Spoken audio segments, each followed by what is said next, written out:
Hello and welcome to this week's episode of Conversations on Conversations, where each week we explore a topic to help us have more powerful conversations with ourselves and others.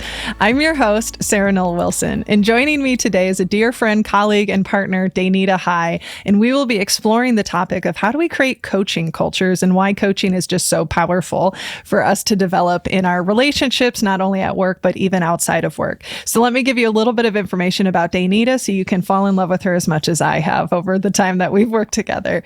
She is the VP of Culture and Employee Development at First Community Bank, located down in Arkansas. She's been in some form of coaching, teaching, mentoring, supporting others for over 28 years. And one of the things you're going to hear is her passion for this work. And you know, her belief is that every single person sitting in front of her has value. And so how does she help them see, believe, and amplify that value they bring to the table?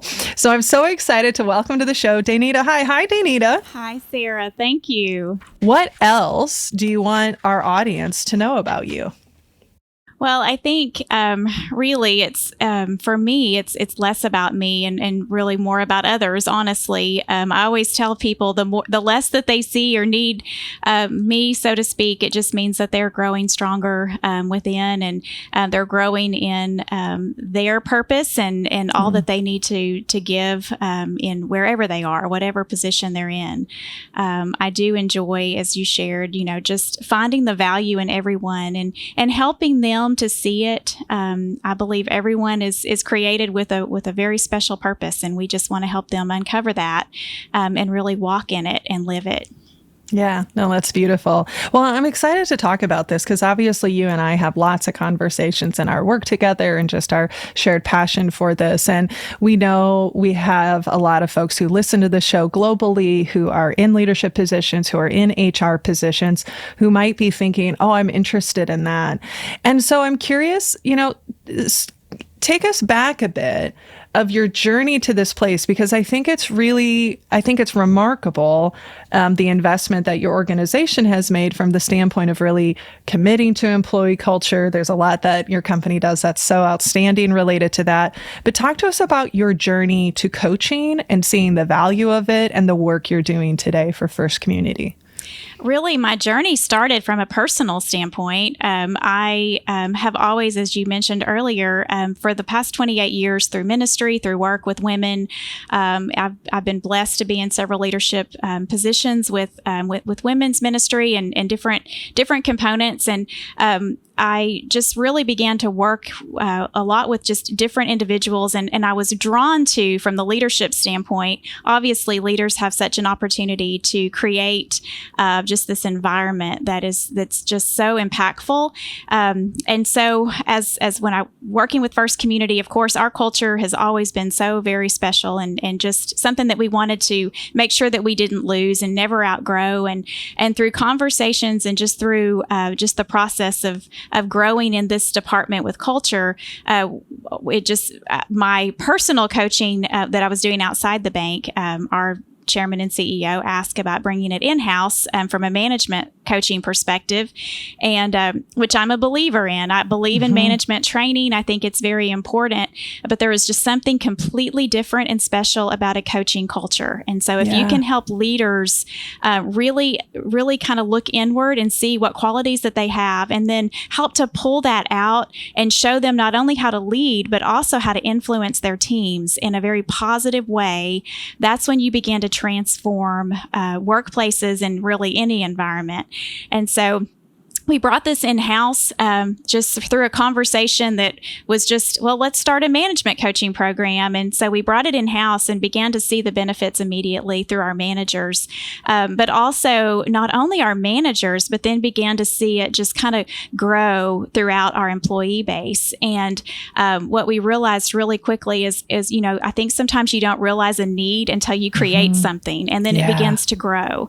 And that's what we've discovered. So over the past year and a half, half, as we've really rolled this program out, it's just began to grow and expand. And what we're seeing is the more that we share about it, the more need and the more people are beginning to buy in and ask. And, one of the biggest, and you might get to this, but one of the biggest challenges has been, shifting a mindset from coaching it's not something that because you've done something wrong, you need to be coached. No, it's completely opposite of that. Coaching is such a gift. It is a gift to every single person that will take part in it.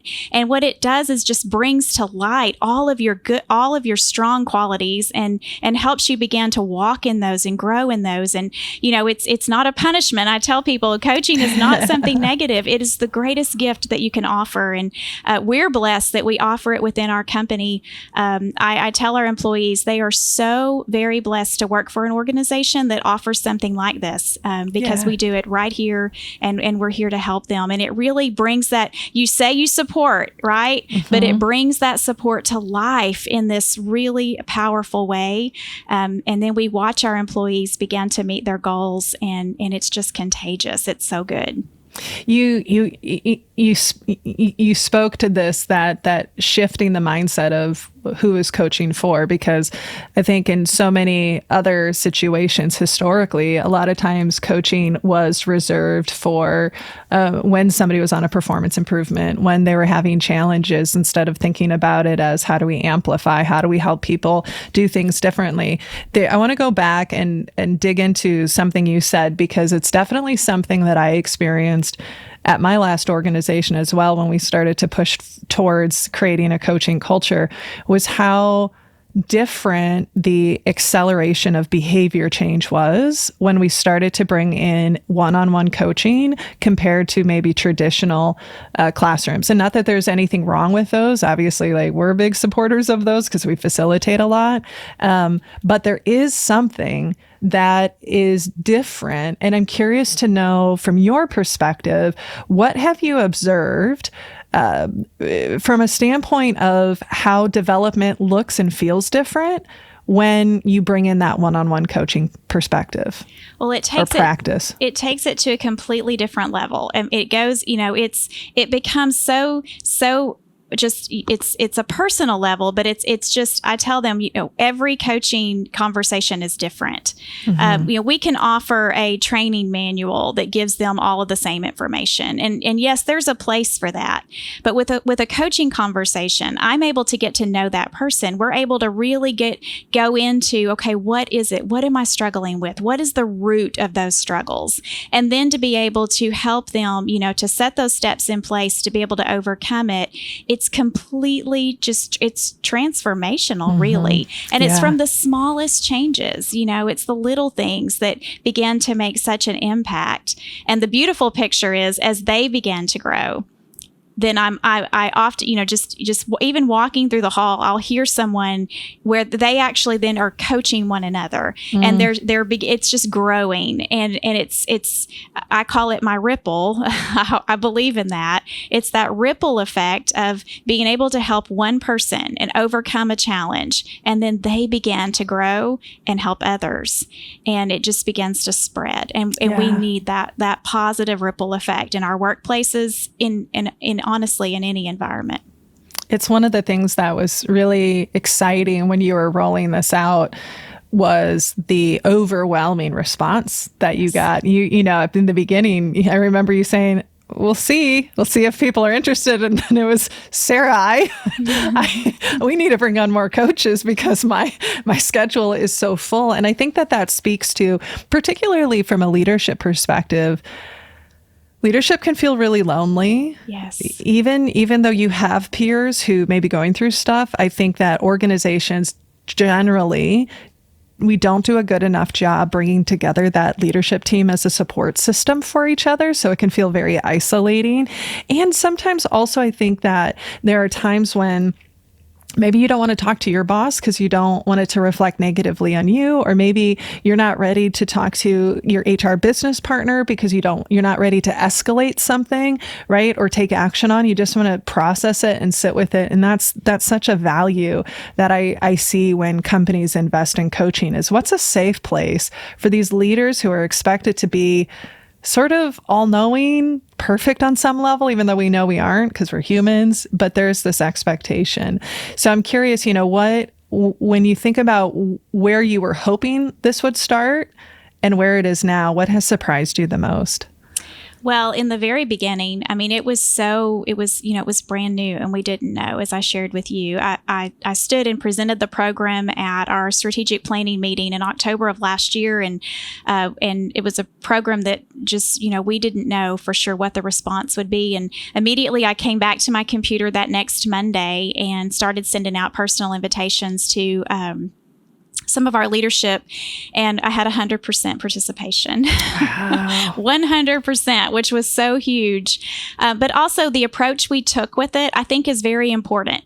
And I think that's something I want to speak to. Mm-hmm. If you're looking to create a coaching, something like we've done with our management coaching program, it's how you go about it. And it really does have to come as an invitation of, it is an invitation to support and help. It's not I tell our managers, I'm not telling you how to be a manager. I am your support. I am here to be that listening ear. I'm here to be, and sometimes that's what it is. It's just, let me run this past you. Is this, how should I handle this? And obviously through the coaching conversation, they're the ones that come up with the plan. I'm just helping facilitate that conversation and helping them get there.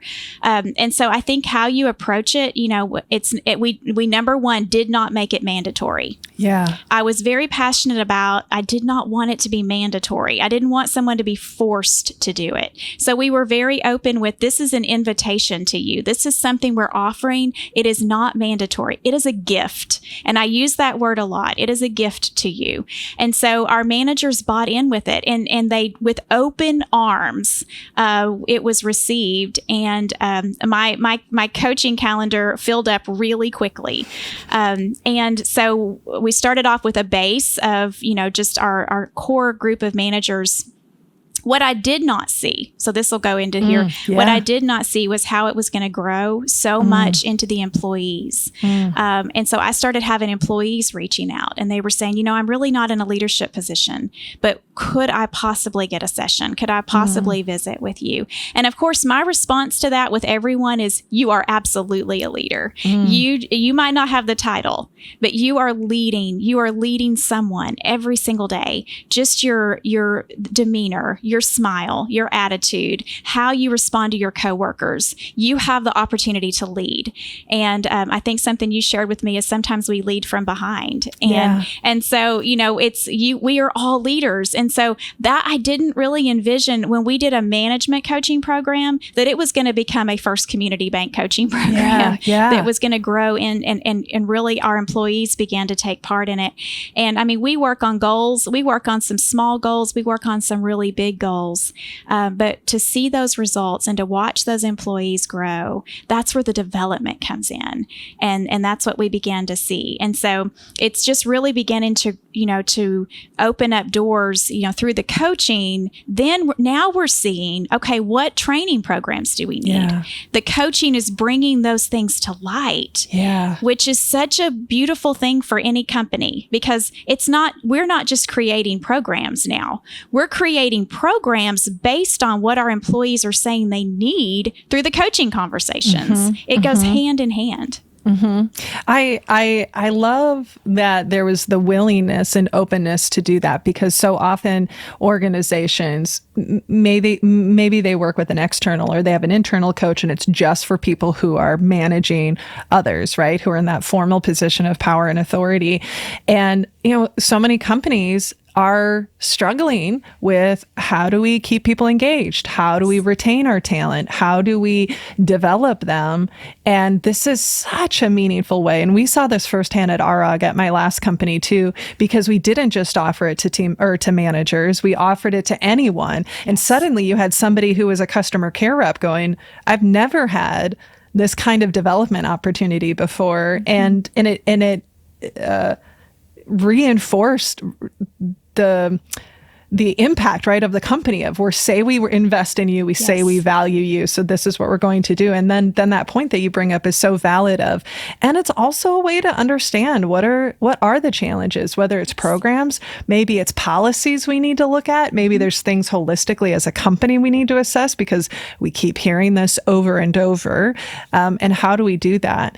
I know you and I've had lots of conversations about the pros and cons of being external versus internal. And there are, and we've talked about those and I'd like to dig into those because there is value to having somebody external to the organization, and there is value to having somebody internal who's there day in and day out, who understands the nitty gritty, but there's some challenges with that as well. So talk to us for people who might be listening. Maybe they're developing their own coaching culture. Maybe they're thinking about it. What are some watch outs that you would suggest people pay attention to?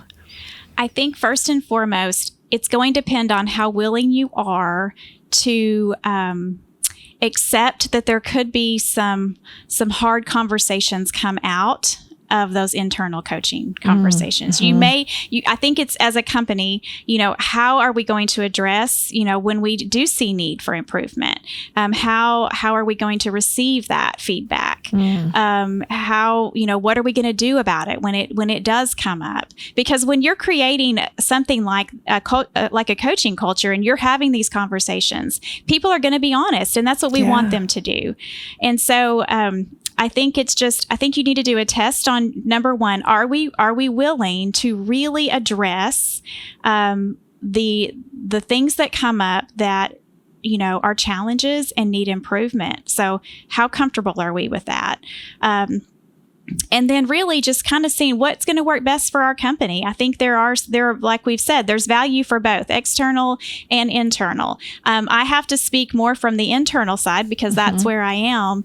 And I think one of the, the benefits of that especially is if you've got an internal coach, I know, and I'll use myself as an example, the culture, it's a part of you. It's a part of your conversations. And what made it work so beautifully for us is, I was able to line up our coaching program with our core values, with our purpose statement. We were able to really kind of make sure that those conversations were very consistent with our messaging. And when you're coaching multiple levels of management, you can keep that message consistent throughout. And so that's a really special, benefit to that. And so I think, just to answer your question, the watch out is, are we going to be comfortable with what comes up? And I say that because you certainly want your coach, if they're the ones sharing the feedback, not to feel like, they're just bringing up, issues, but you have an open communication. Yeah.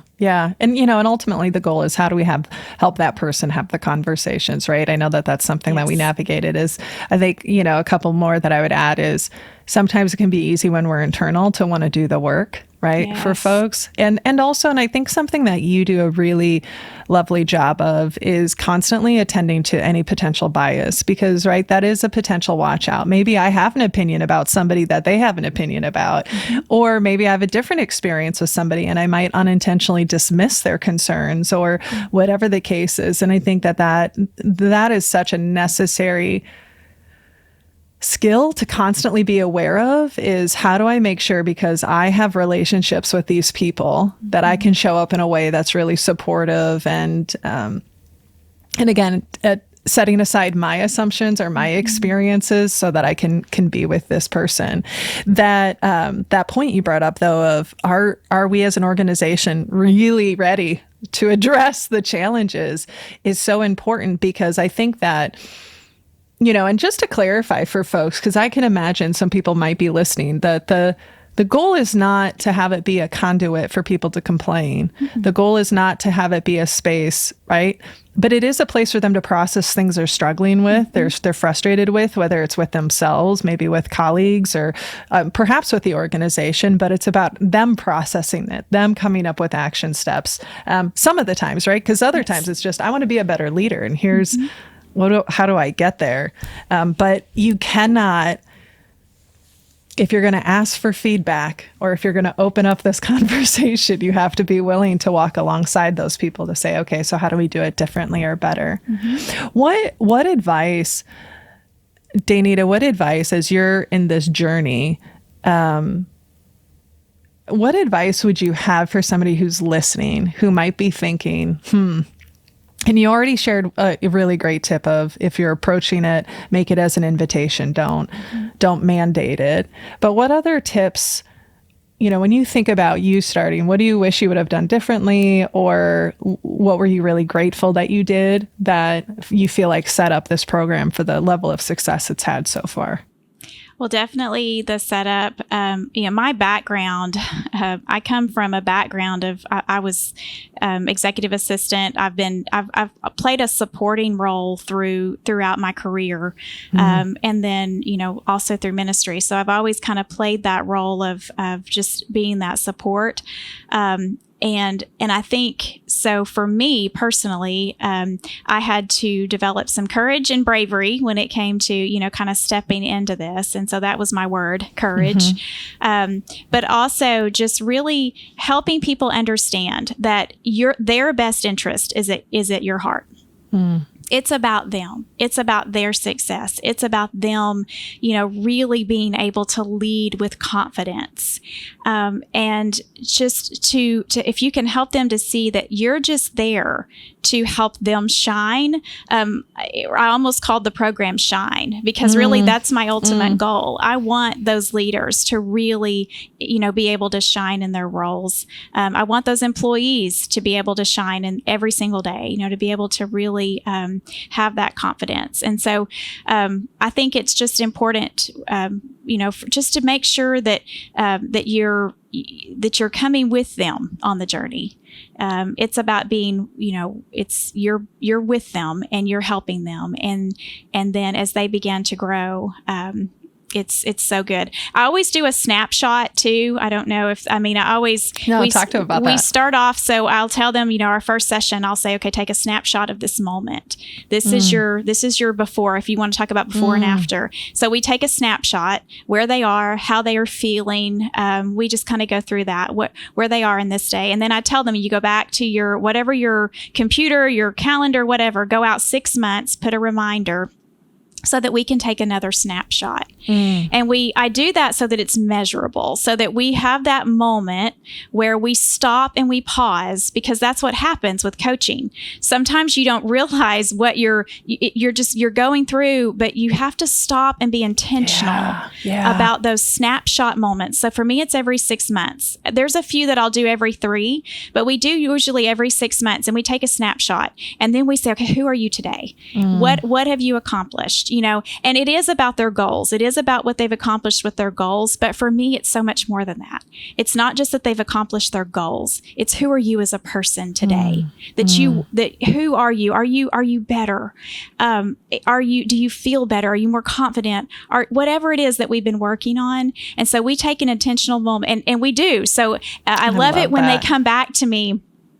And I will usually put it on my calendar, but they always put it on their calendars, and they'll come back and they'll say, it's my 6-month snapshot, so let's talk about it. And we'll just take a brief moment to celebrate those wins.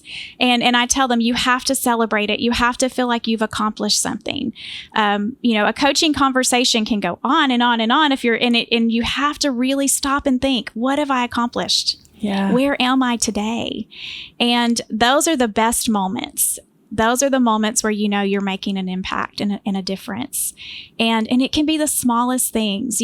Sometimes it's just an employee that steps in and says, I have not been late for work in 3 weeks. And we celebrate that. We do a lot of celebrating those wins, and there's no win that's too small.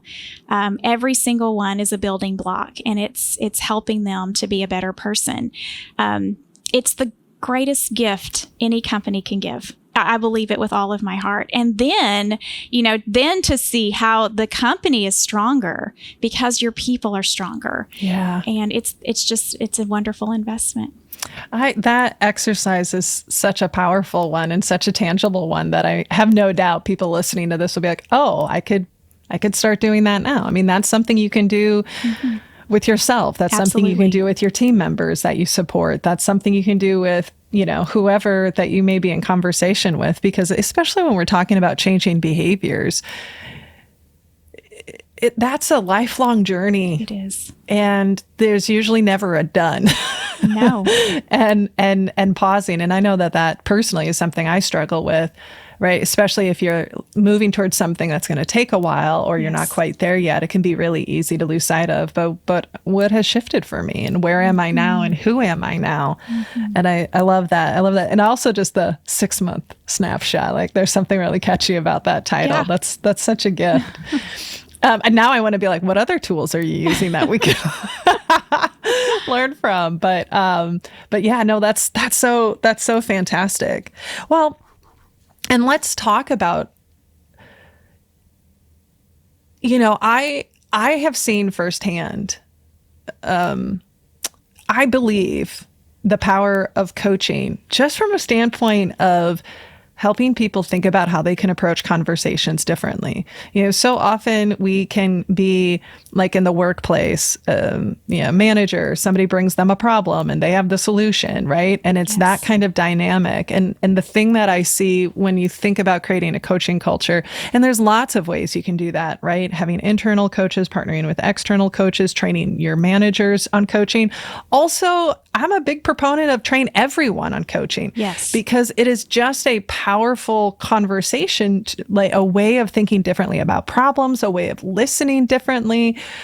And I'm curious, when you think about continuing to expand this work, right? And expanding the practices beyond a few, what do you feel like are the most important skills that people need to think about and develop to strengthen their coaching mindset, if you will, or that coaching practice? Listening. Listening is so important. And really listening to hear what people are saying. That was a skill for me. One of my struggles was, I've always been that one to kind of help people know, help lead them in what direction to go and what to do next. And so in shifting with more coaching, I've learned to really listen and hear what people are saying. That's so important. The next step really is I believe with all of my heart, you've got to be selfless. A selfless person. And I mean that, I don't mean that in we need to, that we have no confidence or that we are insecure. I'm not saying that at all. The most secure people are the people that are the most selfless, I believe, because you truly want what's best for that person in front of you. Yeah. I want to make sure that every conversation, I have a personal goal that with every coaching conversation, when someone is in my office, my goal is, because I take a mental snapshot of how they looked when they walked through my door. So when they first enter my office, I have a snapshot. And then I always do a snapshot of when they walk out of my office. And my personal goal every time is to make sure that I have maybe some way communicated in a way that, they've been able to certainly feel better, but that they're prompted to action to really make a needed change that's going to bring some really good benefits in their lives. And so I think it's important that we have that person, their best interest. It's not about what I say. It cannot be about what I'm saying. It must be about them. What are they needing? I have to listen for that. I have to, certainly, the communication is key. Consistency is key. Keeping those conversations going. And that's something too that a coaching program offers is, you decide with that person, what's best for you. Should we visit monthly? Should we visit every 2 weeks? Is it something that's really, we need to be visiting weekly for this, this season? And so being consistent, and just that commitment that I'm committed to this with you. And we want, I want to see you, really, rise above whatever it is, or just be a better leader, and have those victory stories yourself. Yeah, it's that. Yeah, when I was trained, they would talk about hold the big A agenda. The big A agenda is their agenda. The little A agenda is your agenda. Hold that real loosely. And I think, and that is one of the things to be aware of when you are internal, is because as an organization, you do have an agenda. And how do you sort of hold both of those, with some, I know for me, it was always, I'm going to give more attention to the person's agenda than to the organization's. But being okay that they might want something that's different than what you want for them. They might need something that's different than what you've needed if you were in a similar situation. And how do you support that? One of the things I'm curious about is if you've had to navigate yet people potentially looking for other opportunities, whether it's internally or even externally. And I asked this because at my last company, we had a fair number of folks who, because of the coaching, realized that they wanted to do different work. We had people who left our company who were amazing because they realized they really wanted to get into nursing. They wanted to go back to school. And I remember one of our leaders was like, Sarah, you're coaching our people out the door. And I thought, yeah, but if they're disengaged and they stay, what's the cost? But that is a risk. And I don't look at that as a risk, because I think what a gift if we as an organization can say, you've given us your time and we're going to pour into you and invest into you. And if you find out and decide that this isn't the right place, I want you to leave feeling so good about your relationship with us. I want you to leave and tell your friends you should work for this company, right? Like, I don't look at that as a risk, because let's be real, jobs are temporary and seemingly becoming more temporary. So I'm curious if you've encountered that or have navigated any of that pushback from folks. I have encountered it. Yeah. Yes, I have. And I think too, a lot of that is the way we coach. And when we are very others focused, we pick up on dreams and goals and passions and, really the heartbeat of the person. We pick up on that. And so I have it, and it's a challenge at times, where you certainly want to retain good talent, within your organization. I am blessed that I work for a company that we really do care more about the person. And, I've watched it, there have been times when someone has left to pursue a different role or a different dream. And we have literally, we have been the ones to cheer them on and to encourage them. I am a testimony of that, believe it or not. Yeah. I worked for First Community Bank, and due to some ministry changes with my husband, we left. And so I left the bank and we moved to Texas. And I'll never forget when I left. My last day here, they were there to support me and encourage me, and of course say, if you need anything, you just let us know, or if you ever decide to come back, you have a home. Yeah. And I found my way back. And it's such a beautiful story of how I came back and then ended up in this role. But I tell our employees, I'm a testimony of the fact that we do encourage our people to go and grow and expand and try new things if that's what they want to do. And then if they decide that this is the place for them, to find their way back. And we had a new hire meeting just this morning, and one of our employees found their way back to us. And I always say, I love it when all roads lead you back home, because it's such a good feeling to see them come back. But I believe if you are encouraging people to really uncover what they're passionate about, you will not go wrong by coaching them in that passion. And I also always try to help people see, whatever your goal is, 5 years, 10 years, what you're doing today is going to impact that goal. Yeah. If you are faithful in the things that you're doing now, if you use every day as a growing opportunity, learn everything you can, engage, do everything you can, you will be led to the next thing if that is the plan. But take advantage of what the opportunity that you have today. It's not just coming to work. that it's not about that. It's about that bigger picture of life. And we do life together here.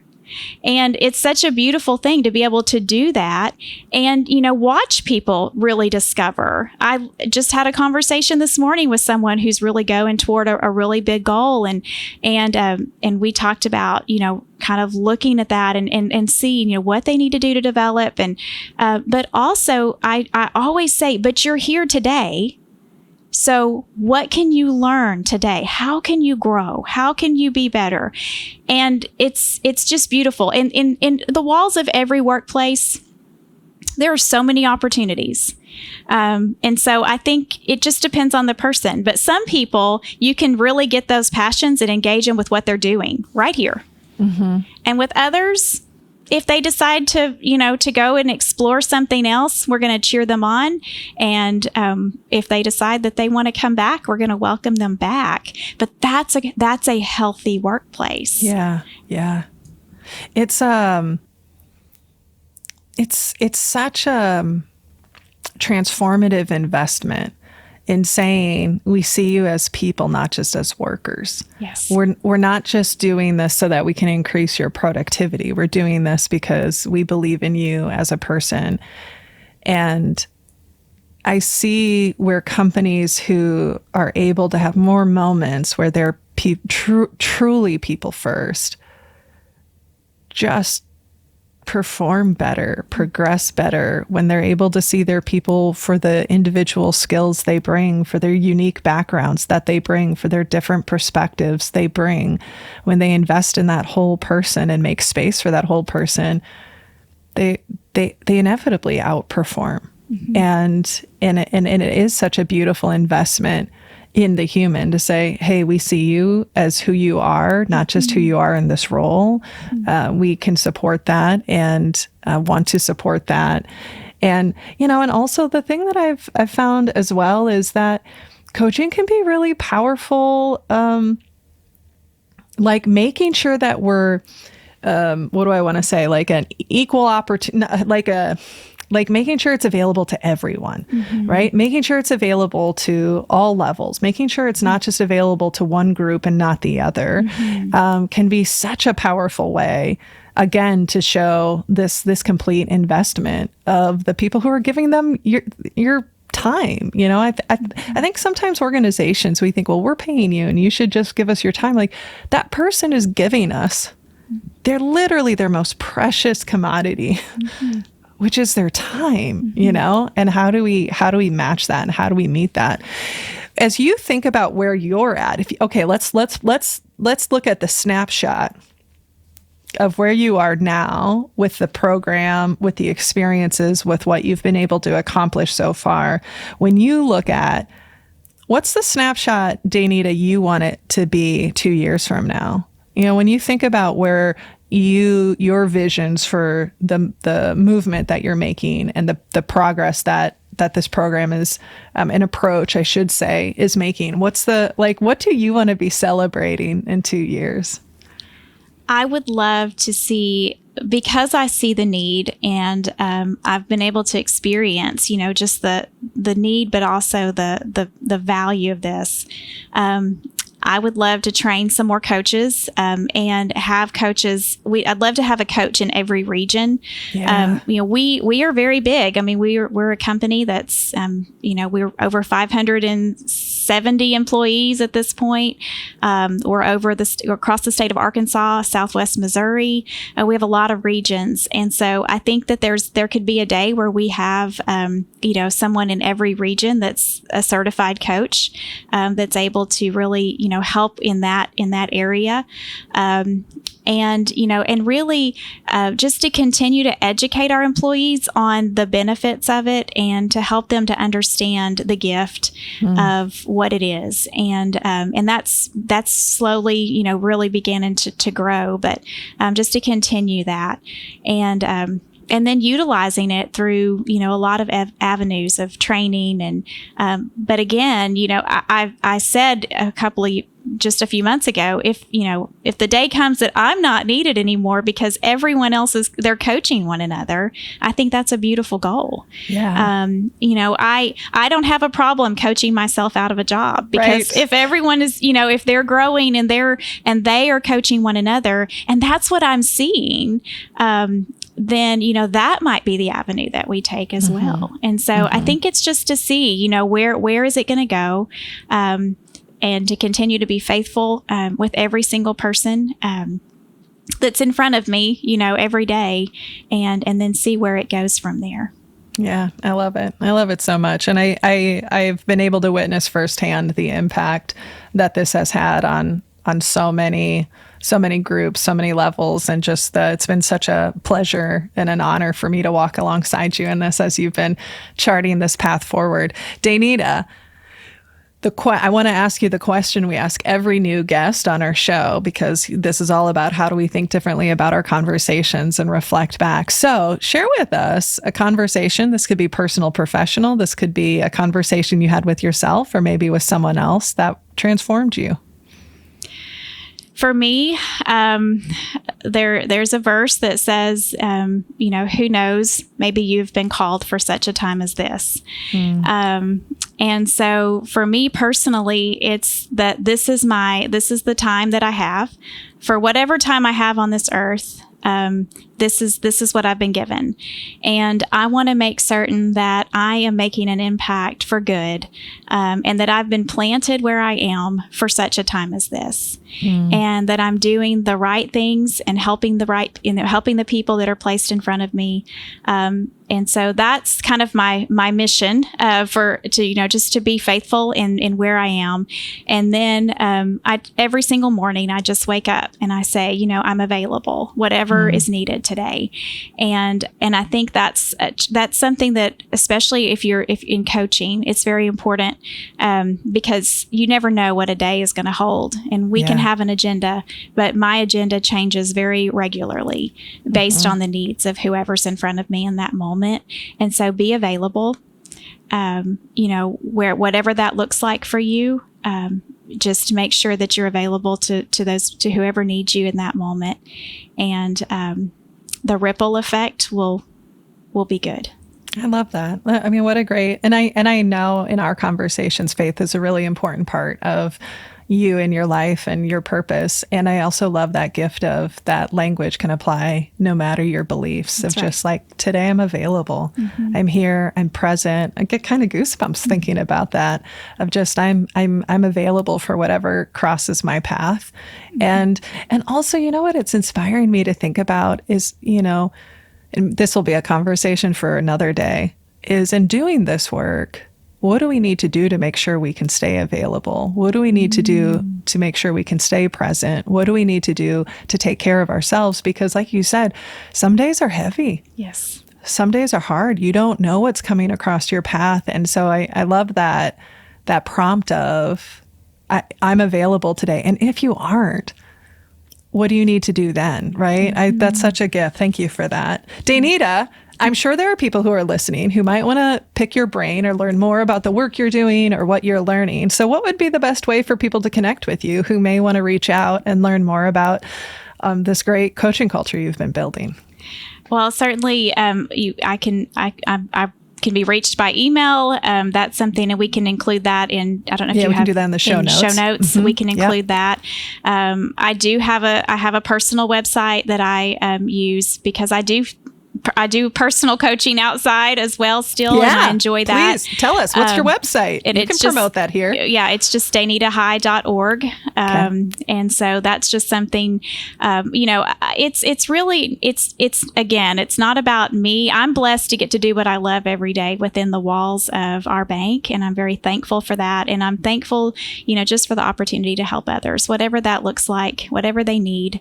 And I think as long as we're doing that and we're helping one another, this world will be a better place. Yeah, totally agree. Well, we'll be sure to put your email as well as your personal website on, because somebody might be listening and going, she's who I need to work with, or I'm curious to explore that. So Danita, thank you so much for coming on the show and sharing what you've been learning and inspiring others to, create a bigger ripple. I'm so grateful for you. Thank you. I'm certainly grateful for you.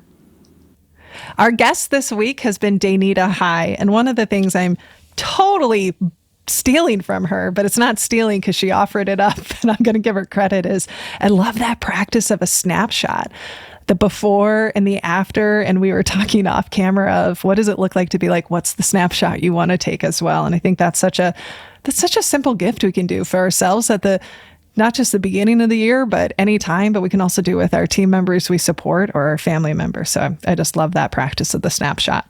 And we want to hear from you, as we always do. We'd love to hear what resonated, what came up for you, what questions you have. And you can always do that by sending us an email at podcast@sarahnollwilson.com, or you can send me a DM on social media, where they're always open I should be really specific now, folks. You'll find me on LinkedIn, Instagram, and Facebook. I got off the Twitters. Okay. So, and if you'd like to support the show, you can do so in two ways. First is be sure to rate, review, and subscribe to the show on your preferred podcast platform. This helps us get increased exposure and be able to bring on great guests like Miss Danita High. And you can consider becoming a patron, where your financial support will support this incredible team. Go to patreon.com/conversations on conversations. You'll also get some pretty great swag.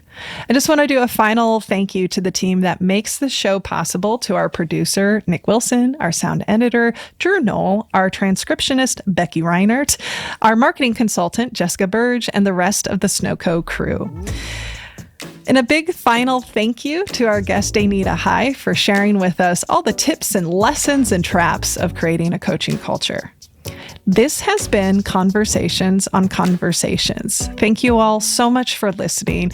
And remember, when we can change the conversations we have with ourselves and others, we can change the world. So till next week, my friends, be sure to rest, rehydrate, stay cool for those of us who are in the warm spot, and we'll see you again soon.